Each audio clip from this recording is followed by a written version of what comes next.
poucos estão tendo, tá certo? Então, dia 28 de maio, aula de História para o primeiro ano do GPI online. Baixa Idade Média, Cruzadas e relação com o mundo islâmico, beleza? Gente, o que a gente viu até agora? A gente viu até agora uma Europa que consolidou o feudalismo. Por que ela consolidou o feudalismo? Porque o Império Romano se desintegra, né? E o que fica do Império Romano é a Igreja Católica Apostólica Romana, que legitima as relações feudais, as relações de vassalagem, né? Legitima a criação dos feudos, legitima toda aquela relação baseada na fidelidade, na servidão. Prestem muita atenção, gente. Não confundam servidão com escravidão, tá? Isso é importantíssimo. Importantíssimo. Servidão é quando a pessoa escolhe servir, baseada num princípio de troca. Ela quer trabalhar para quem tem a terra e quem tem a terra empresta a terra para ela trabalhar para tirar o sustento. E quem está abençoando essa relação? A Igreja Católica Apostólica Romana. Então, a Europa medieval, a Europa feudal, ela vai se estruturar nessa base. Depois que o feudalismo se estrutura, a Europa começa a se reconstruir, começa a se remoldar e começa a se consolidar enquanto cidades, enquanto feudos, enquanto instituições europeias, tá? O que acontece nesse meio aí de estruturação do feudalismo? A gente vê o Império Bizantino se consolidando, a gente tem o cisma da Igreja. Eu acho que eu falei bem rápido isso também, mas isso a gente vai ver também separado. O cisma da Igreja, o primeiro grande cisma da Igreja, é no século XI. Então, tem a Igreja Católica Apostólica Romana no Ocidente e a Igreja Ortodoxa no Oriente. Então, esse é o primeiro grande cisma. Por que o primeiro? A gente vai ter a Reforma Protestante no século XVI, que então vai ser a grande ruptura da Igreja Católica. Então, paralelo a isso, você tem o surgimento do Islã, depois tem a ruptura com a Igreja no século XI, e o desenvolvimento do Islã, do século VI até o século XI, faz com que o Islã ocupe uma região de forma quase como um império.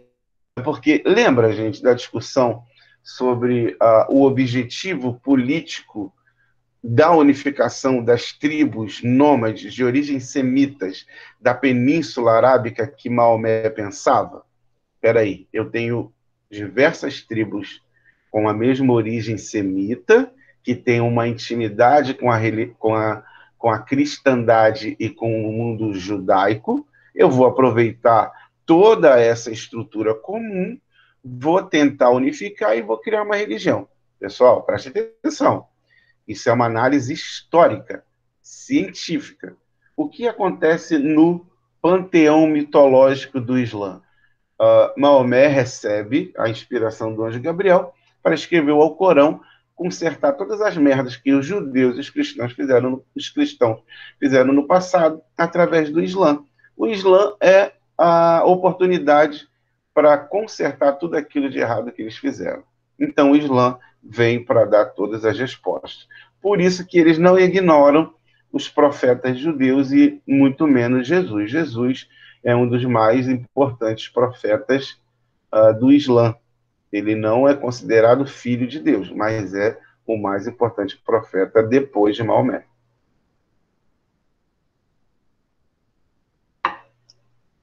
Tá clara essa introdução aí, gente? Eu posso avançar agora? Fala comigo. Cadê o primeiro ano? Então, essa é a situação da Europa, com o Islã crescendo, com o Islã tomando regiões, com o Islã chegando à cidade sagrada. Gente, lembrem lembrem que Jerusalém é a cidade sagrada para judeus, muçulmanos e cristãos. É para os judeus porque é a terra de origem deles, é para os cristãos porque fazia parte daquele contexto ali onde Jesus viveu, onde toda aquela estrutura da religião cristã se desenvolve, e é sagrada para os muçulmanos porque, como eu falei para vocês, o Islã, na verdade, foi o sincretismo, né, entre judaísmo, cristianismo e religiões árabes semitas. E abrâmicas, é verdade, vai dar merda. E deu e continua dando até hoje. E aí, os muçulmanos tomam Jerusalém. Agora, gente, olha só. Vou registrar uma parada aqui que depois eu vou ver com calma. Eu vou ver com calma, mas eu já quero deixar registrado aqui. Eu dei uma lida rápida no livro, e o livro coloca como se a primeira cruzada fosse para o Oriente, tá? Eu não concordo com isso. Eu vou procurar, eu vou ler o livro com calma. Se for comprovado, eu vou mandar um e-mail para a editora e vou questionar que a primeira cruzada não foi contra Jerusalém e nem contra os muçulmanos. A primeira cruzada, ou seja, a luta de exércitos cristãos contra hereges, foi contra próprios cristãos na França, na cidade de Albany. Eu não sei se vocês, quem conseguiu ler o livro antes, tem alguma citação a esse episódio.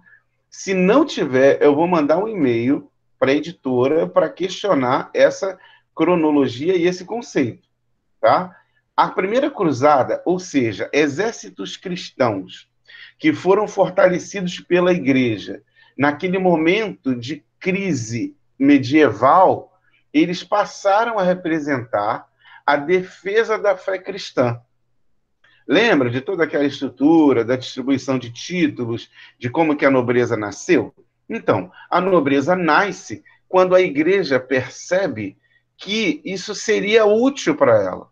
Fortalecer uma classe de cavaleiros, de nobres, de pessoas que eram especiais para proteger a fé cristã, isso era muito importante. Então, esses exércitos, eles passaram a reivindicar uma missão divina para lutar contra os hereges. Quem eram os hereges, gente? Eram qualquer pessoa que questionasse a Igreja Católica Apostólica Romana. Tá claro isso, gente? Quem eram os hereges? E como que surgiu os cavaleiros e a nobreza e tudo mais?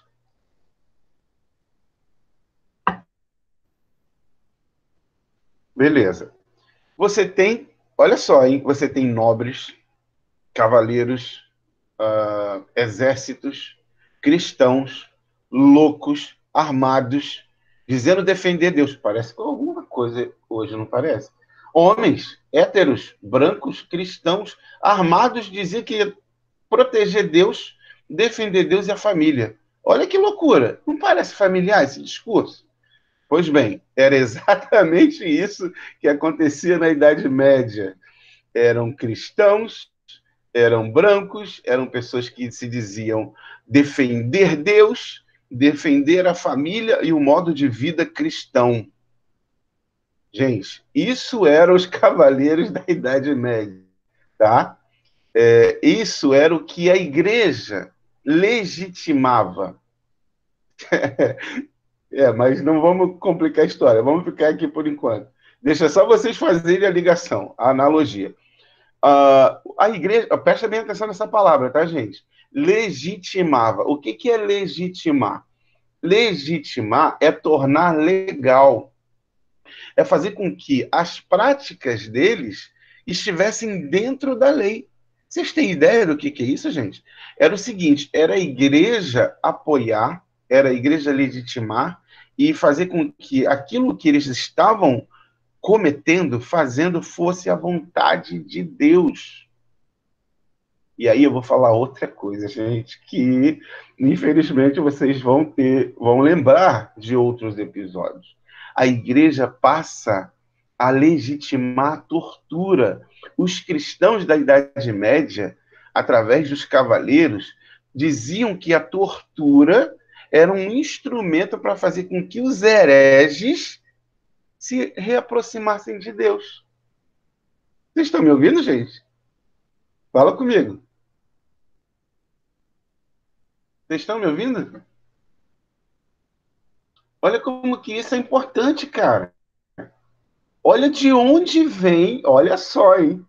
Olha de onde vem a ideia de cristãos, entre aspas, negrito e sublinhado e taxado, cristãos, de onde vem a ideia de cristãos defenderem a tortura, defenderem as armas, para defender os interesses de Deus. Vem da Idade Média, de consolidar um poder da Igreja Católica, podre, desumano, irracional, ignorante, violento, vil. Então, assim, olha quantos adjetivos. A relação promíscua entre sentimento bélico de posse de armas e a primazia divina vem dessa relação promíscua da igreja com aqueles que tinham as armas na Idade Média para proteger suas riquezas, suas posses e suas terras. Faz sentido, então, e aí eu não é brincadeira, eu tenho que fazer isso, porque se eu não fizesse isso, eu seria um alienado, e isso não é minha proposta. Faz sentido, gente, de como aqueles que se denominam cristãos hoje defenderem o mesmo discurso. E todo lugar que eu vou, gente, e eu falo, seja na escola, seja palestra, seja debate, eu falo o seguinte: a cristandade atual está corretíssima. A cristandade dos dias atuais, ela só está reproduzindo aquilo que ela sempre fez. A cristandade dos dias de hoje, ela está sendo muito lógica, porque a sua história é uma história baseada na defesa do sentimento bélico para defender Deus, mesmo que ele não tivesse pedido isso. Tá claro isso, gente?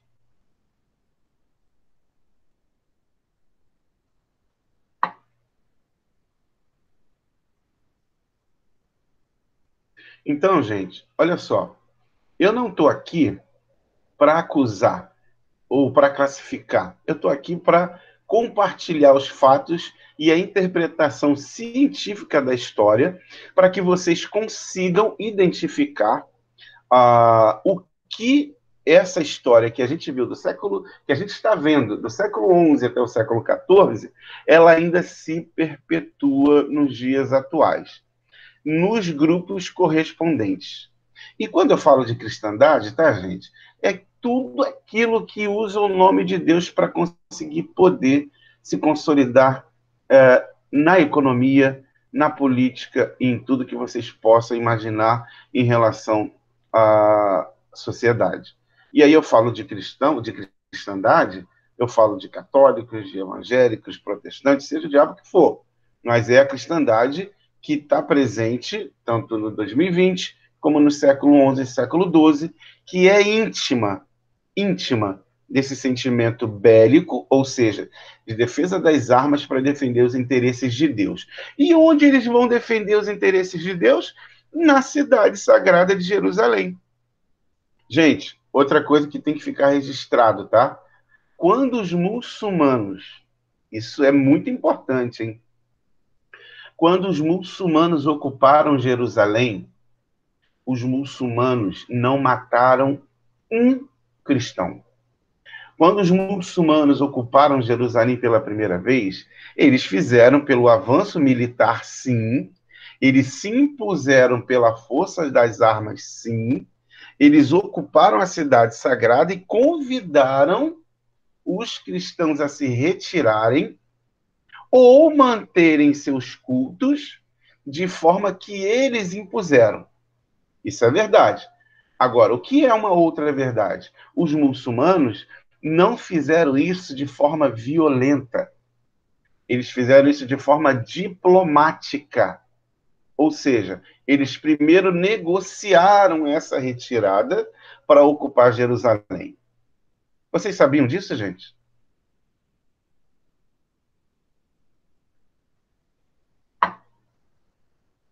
Fala comigo. Isso é importante, tá? A gente já viu, a gente já viu o surgimento do Islã e eu fiz questão de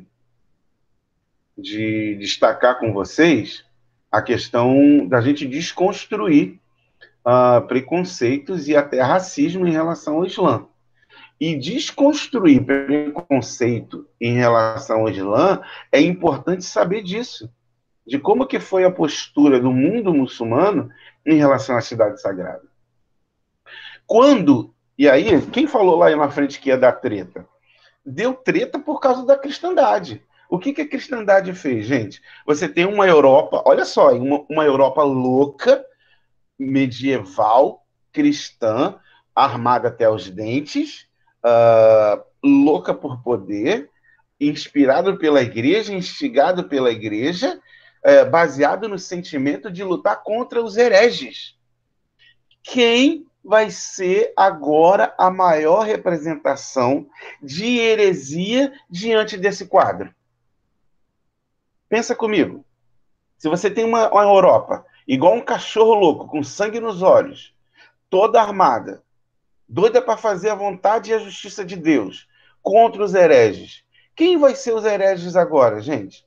Quem vão ser os hereges? São aqueles que diziam que Maria não era divina? São aqueles que diziam que a ceia tem que ser com um copo de madeira ou um copo só? Fala comigo, gente. Presta atenção aqui. Para essa Europa, com sangue nos olhos, armada até os dentes, quem vai ser os hereges? Os muçulmanos. Boa, valeu. Obrigado por evitar eu ir para a terapia, de não ter ninguém me ouvindo. Mas, enfim, gente, essa Europa cristã, ela vai eleger os muçulmanos como os hereges que vão profanar os locais sagrados da cidade santa e que agora eles têm que ser combatidos. Porque a Europa ela se reestruturou, ela se rearmou, as suas cidades cresceram novamente, mas só que ainda não havia um desenvolvimento, não havia ainda uma força. Paralelo a isso, gente, o que está acontecendo na Europa também? Vocês já viram que esses exércitos se consolidaram, se fortaleceram, se armaram por conta da inspiração da igreja, para que eles pudessem defender Deus e defender a fé de todos aqueles que a agrediam e que a profanavam. Certo? Agora, paralelo a isso, o que vai fortalecer ainda mais que vai fortalecer ainda mais esse sentimento militar, bélico? Vai ser o desenvolvimento dos estados nacionais. Quais foram os 4 primeiros estados nacionais a se formarem? A Europa estava dividida em feudos, a Europa estava dividida em reinos, em principados, em ducados, em condados. Ela estava dividida, ela estava extremamente fragmentada, porque depois do fim do Império Romano, eles se voltam para a vida interna, se fragmentam, se protegem e se fecham. Só que, com o desenvolvimento da economia, o restabelecimento da vida no campo, a agricultura vai se desenvolver. A agricultura se desenvolvendo, vai ter mais comida. Tendo mais comida, as pessoas vão se alimentar melhor e vão se reproduzir. A população na Europa, ela vai voltar a crescer. Deu para entender, gente?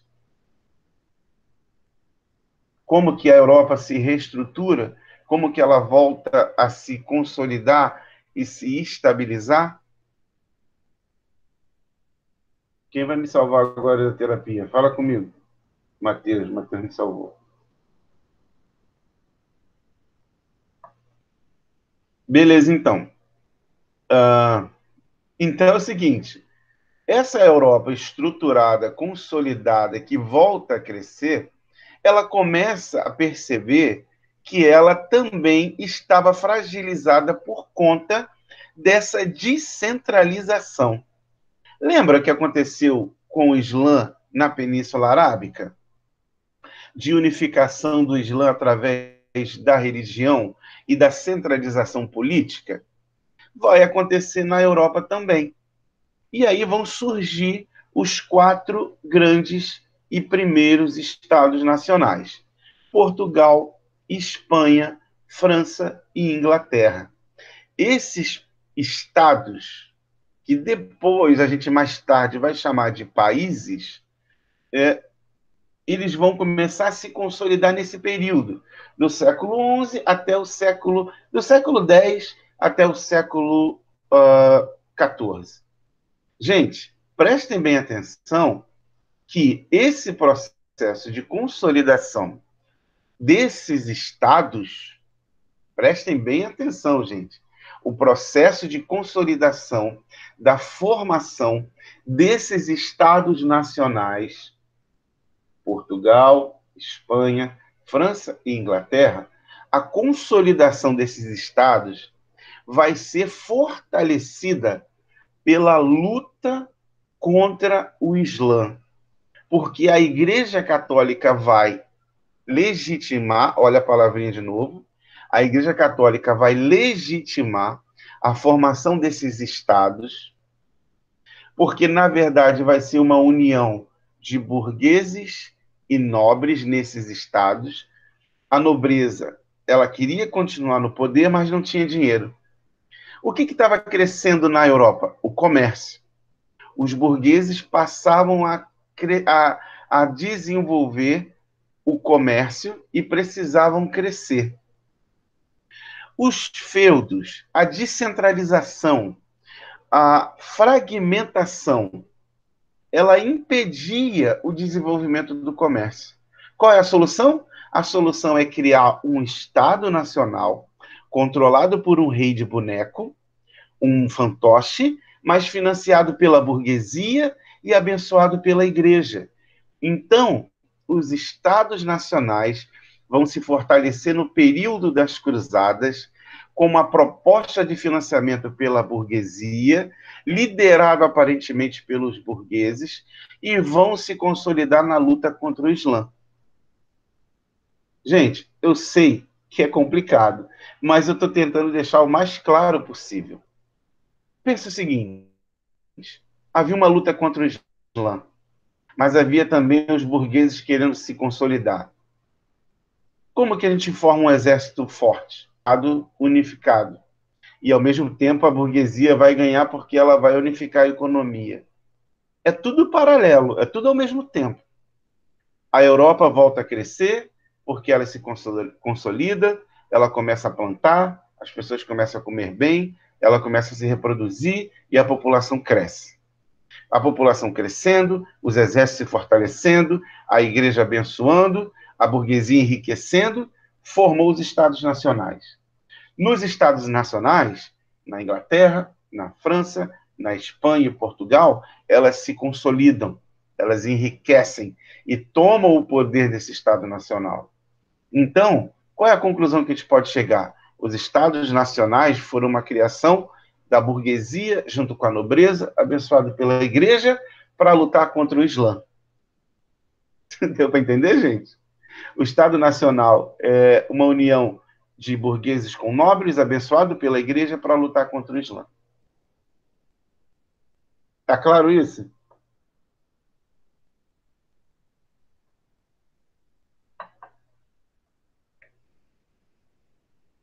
Ai, Matheus, me salvando da terapia de novo. Eu já estava até mandando um WhatsApp aqui para minha psicóloga. Olha, meus alunos não me ouvem, eles não me dão atenção. Então vamos lá. Gente, agora é que o bicho vai pegar. Agora é que o bicho vai pegar. Por quê? Os caras tão louco. Os caras tão louco. A Europa está armada até os dentes. Está inspirada porque eles acreditam que defende Deus. E vão partir para cima dos muçulmanos. E eles chegam em Jerusalém, gente, largando o aço em cima dos muçulmanos, querendo retomar a cidade sagrada, só que levam na cabeça, né? Os muçulmanos, gente, eles são muito mais avançados tecnologicamente do que a Europa. Sabe por quê? Eu estou aqui na página. Eu vou voltar nessa parada dos muçulmanos. 626, aqui, ó. Você tem a cronologia das cruzadas. É isso que eu vou questionar com a editora, tá? Eu vou questionar com a editora em relação a qual foi a primeira cruzada. Grande parte dos historiadores, inclusive eu, a gente sempre defendeu que a primeira cruzada foi contra os próprios cristãos. Depois eles partiram para cima dos muçulmanos.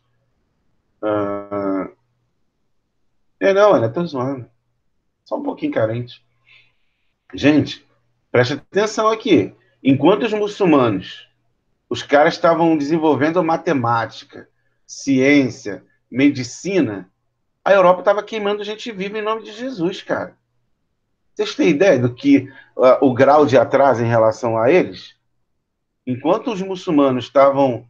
Pô, tem um filme muito bom, cara, para vocês saberem disso, que é um. É um. Pô, qual é o nome do filme?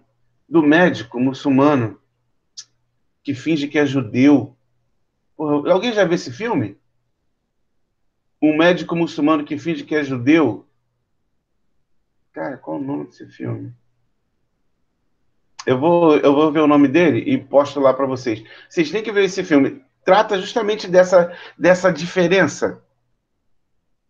Dessa diferença entre o mundo muçulmano e a cristandade. Enquanto os muçulmanos têm medicina, os cristãos estão dizendo que o que está acontecendo é a vontade de Deus. Enquanto os caras estão lá abrindo o corpo, estudando o corpo humano, os cristãos estão queimando o corpo humano porque estão dizendo que estão com o diabo no corpo, cara. Vocês estão vendo a diferença do mundo muçulmano para o mundo cristão? Olha que loucura. Os caras, enquanto os caras conseguem purificar a água muçulmana, os caras estão bebendo porque estão dizendo que que água podre é um sacrifício que tem que se fazer em nome de Jesus. Então, cara, quando os muçulmanos quando os cristãos vão achando que estão indo em nome de Deus para cima dos muçulmanos, vão levar espada na cabeça, vão perder várias batalhas. Aqui na página 626, vocês têm uma cronologia aí das cruzadas. Ela começou no século XI e vai até o século XIII, tá? Os cristãos, gente, chegavam em Jerusalém, imaginem, da pior forma. Não havia diplomacia. Nas primeiras vezes, não houve tentativa de acordo. Não houve uma proposta para os muçulmanos se retirarem da cidade. Os cristãos, como que eu vou falar? Os cristãos convictos, certos de que eles eram os representantes de Deus na Terra, de defender a fé cristã, eles se viam com autorização para poder fazer qualquer coisa para acabar com a presença dos hereges na cidade sagrada. E leia-se hereges para eles qualquer pessoa que não era cristã. Mulher, idoso, criança. A espada cristã não poupava ninguém. A espada cristã, ela não poupava absolutamente nenhuma pessoa que não fosse cristã na cidade sagrada. Então, lá na frente, fala assim, vai dar treta. Deu treta por conta do sentimento em que a pessoa acreditava que era um representante de Deus para defender Deus. Deu treta porque os cristãos, teoricamente inspirados pelo Espírito Santo, não conseguiam ver com compaixão alguém que pensava diferente. Deu treta porque as pessoas não conseguem tolerar o diferente. Então, no início, os muçulmanos não recorriam à guerra. Depois dessas primeiras intervenções da cristandade, do mundo cristão em Jerusalém, os muçulmanos passam a também agir como os cristãos. Para vocês terem ideia, gente, os muçulmanos, eles mantiveram as igrejas, eles não destruíram. Quando eles ocuparam, eles não entraram nos templos cristãos. Mas isso tem uma explicação, né, gente? Qual é a explicação? Os muçulmanos consideravam Jesus profeta. Eles consideravam a fé cristã também importante. Mas por trás da dominação, o que havia de motivação? Havia motivação política, econômica, para dominar a cidade sagrada e a região da Palestina. O que motivou a expulsão dos cristãos? Foi essa crença de que a hegemonia não deveria ser só religiosa, mas deveria também ser uma hegemonia, ou seja, um controle total político, econômico, social e cultural. Para eles, eles queriam propor a filosofia muçulmana, a filosofia islâmica, de uma forma que as pessoas entendessem que era correto, porque eles viviam aquilo, mas não faziam de forma violenta. Agora, o que alimentou a beligerância, o conflito bélico, a guerra constante, a luta sanguinária, divina, religiosa, teocrática, foi essa postura dos cristãos, inicialmente, de não recorrerem à diplomacia e massacrarem os muçulmanos na primeira oportunidade que eles tiveram. Gente, para reforçar a ideia de que cristãos acreditavam de forma cega que eles eram escolhidos para libertar Jerusalém, tem um episódio que eu não sei se está no livro. Tem um episódio, uma cruzada chamada Cruzada das Crianças. Tem um filme também da Cruzada das Crianças. É muito legal esse filme. Eu vou fazer uma. Deixa eu anotar isso aqui, senão eu esqueço. Espera aí. Vocês têm um WhatsApp chamado Depósito? Eu tenho um WhatsApp chamado Depósito, que eu boto tudo ali. Eu guardo tudo aqui nesse número. Que eu quero pegar foto, link, fazer a lista de filmografia para o primeiro ano. Aí eu gravo aqui, depois eu vou ouvir o que eu tenho que fazer.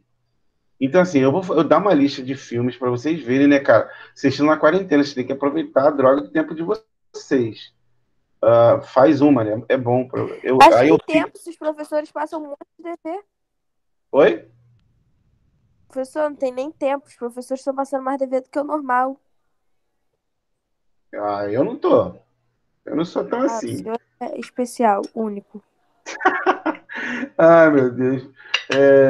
Não, mas assim, cara, tem que passar, né? Tem que. O trabalho não pode parar. Só que cada um tem um entendimento, né, daquilo que é produtivo. Eu, sinceramente, acho produtivo esses nossos encontros aqui. Eu não acho que você fazer milhões de deveres e tal tão produtivo, né? Eu posso até ser divertido em relação a isso, né? A direção, a coordenação pode falar, então você não pode falar isso, mas é o que eu penso. Para mim, produção de texto é melhor. Eu quero que vocês produzam texto, eu quero que vocês me ouçam, quero que vocês eu quero que vocês me ouçam em relação às discussões que a gente faz aqui. Eu já fiz, Ian, eu já gravei, mas quem disse que eu lembro de ver lá essa parada. Mas o horário para quê? Eu não preciso gravar, cara. Eu olho aqui nessa bosta aqui. Olha aqui. Eu olho aqui, meu horário está aqui, ó. Só que aí eu olho, eu vou ter que colar em algum lugar aqui. Aí eu olho, porra, primeiro ano, segundo ano e tal. Mas, enfim, o que eu estava falando? Me perdi. Do filme. Estava falando do filme. Eu estava falando do filme de como que os muçulmanos lidavam com os cristãos. Ah, lembrei, agora sim. Estava falando do episódio da Cruzada das Crianças. Alguém leu o livro? Vê se tem alguma menção dessa cruzada?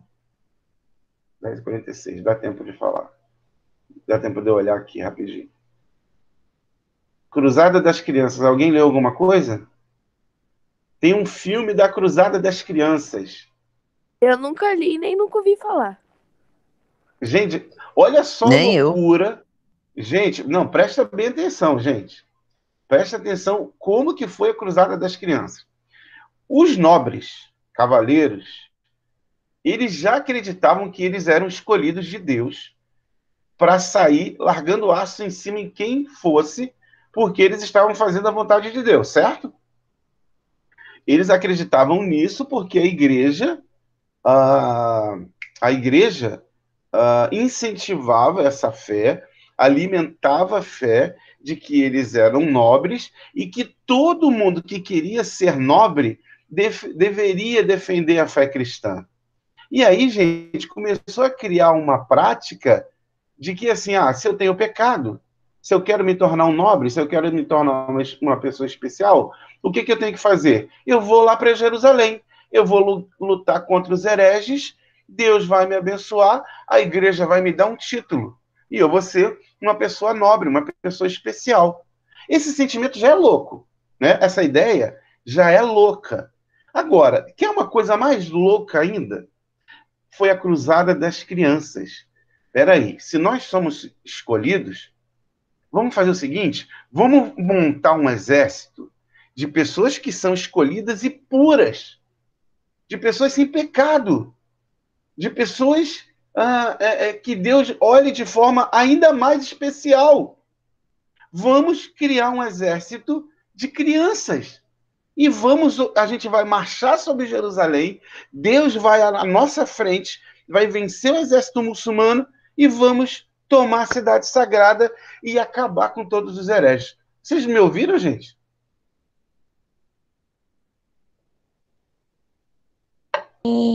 Sim. Gente, Cara, há historiadores que questionam, mas a maioria defende e tem até registros em vários lugares que eles passaram que realmente existiu a Cruzada das Crianças. O que aconteceu? Os caras... Gente, vocês já viram onde que estão Portugal, Espanha, Inglaterra e França, que foram os 4 principais que alimentaram exércitos cruzados? Vocês já viram a distância desses países para Jerusalém no mapa? Os cruzados iam andando, vocês sabiam disso? Andando, tinha um cavalo, não era cavalo para todo mundo, mas eles iam caminhando até Jerusalém. Alguns pegavam atalho via marítima, mas não era para todo mundo, mas eles iam caminhando, certo? Esse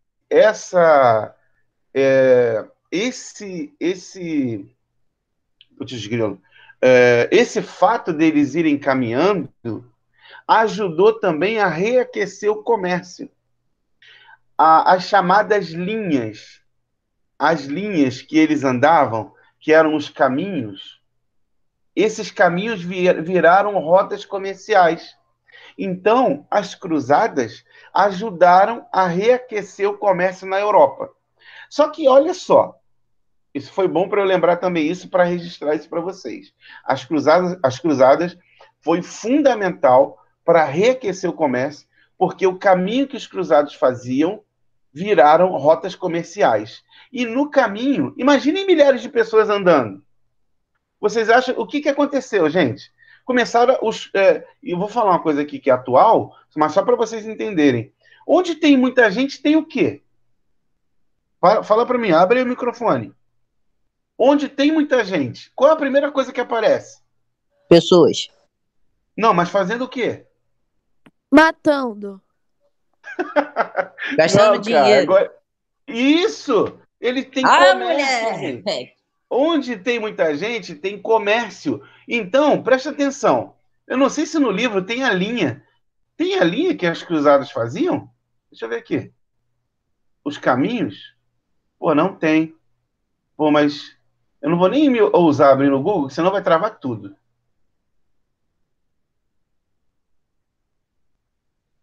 Eu não vou conseguir terminar esse capítulo hoje não, tá, gente? A gente se vê amanhã de novo, não é isso? Sim. Então, a gente termina amanhã. Mas deixa eu falar o que é importante agora em relação à Cruzada das Crianças. Onde tem gente, tem comércio. Então, amanhã eu vou baixar a imagem e amanhã eu mostro qual foi o caminho que esse pessoal fez até Jerusalém. Nesse caminho virou rota comercial. E nesse caminho foi surgindo um monte de camelô. O pessoal fala assim, pô, os cruzados vão passar por aqui, vamos vender comida para eles. Ó, os cruzados vão passar por aqui, vamos ficar aqui preparados, o ferreiro, vamos atender eles para selar os cavalos. Ah, os cruzados vão passar por aqui, vamos vender roupa para eles. Os cruzados vão ter que dormir aqui, vamos criar pousadas para eles. Vocês entenderam por que a cruzada reativou o comércio? No caminho que eles faziam até Jerusalém. Gente, adultos fazendo esse caminho, essa peregrinação, porra, essa é a palavra que eu estava tentando lembrar. Essa peregrinação da Europa até Jerusalém reaqueceu o comércio e reaqueceu a capacidade de negociar desses mercadores nesse caminho. Agora, imaginem esse caminho feito por crianças. Há um registro de que saíram 20 mil crianças de Paris, foram marchando pela Europa. No caminho, elas foram sendo saqueadas. No caminho, outras foram morrendo de fome. Outras foram sendo escravizadas, chegando poucas próximas a Jerusalém. E quando chegaram, os muçulmanos tiveram pena. Os muçulmanos acolheram, gente. Olha só que loucura. Os muçulmanos acolheram poucas que chegaram lá.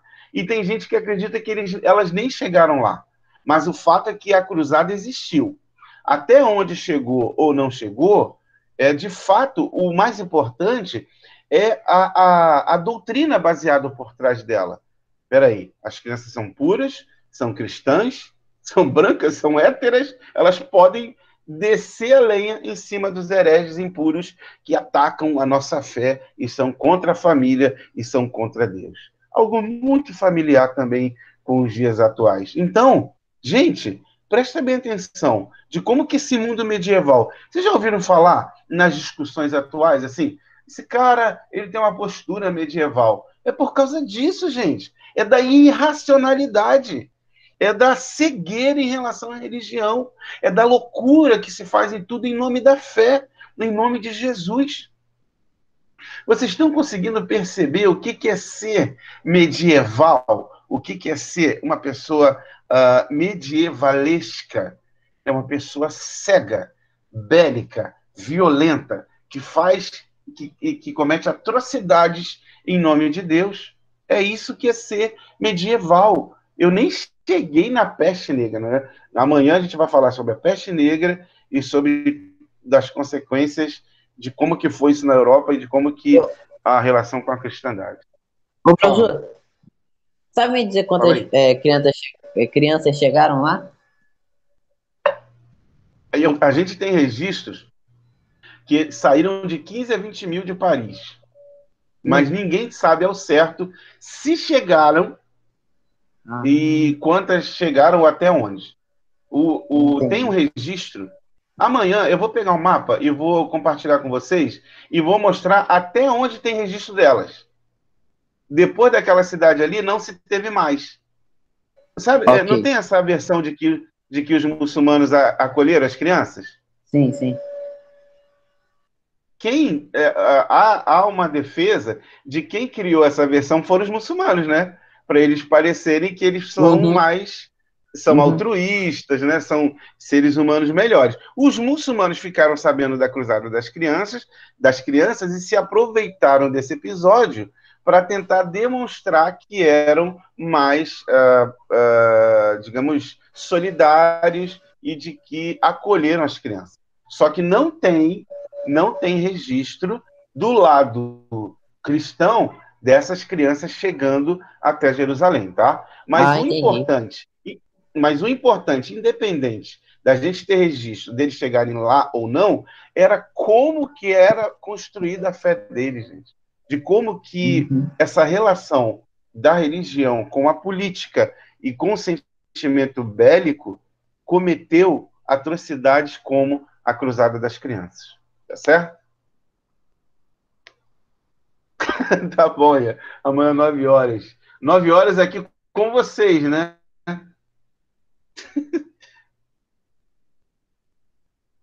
9 horas, certo. Pô, gente, mas também vocês podem me chamar no WhatsApp. Vocês me chamam às vezes para as outras coisas. Me lembra, vai, você tua aula e tal, mas pode deixar. É responsabilidade minha. Eu vou me dedicar para não me atrasar mais. Estou tentando falar sério. Vou me dedicar, dar o máximo, contribuir. Tá gravado, vocês podem pegar lá depois. Alguma pergunta, gente? Amanhã a gente termina esse capítulo aí. Não, deu para entender, professor. Deu pra entender, professor. Deu para entender, Porra, agora demais. só tô imaginando como seria essa bicha. Ah, sim, amanhã também eu vou trazer o nome do filme da Cruzada das Crianças. Tá bom? Ok. Valeu, me dá um ok lá para registrar a presença e para a gente encerrar aqui, por favor.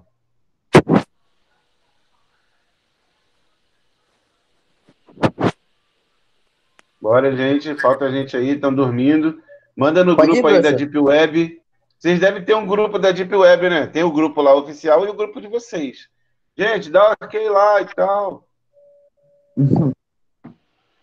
Pô, mas se tiver dormindo, filho, impossível.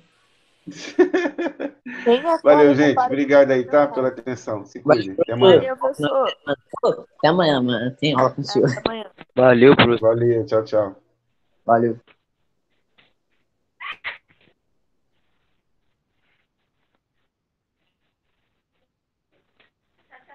Não gosto sem querer. Não, foi sem querer, não foi porque eu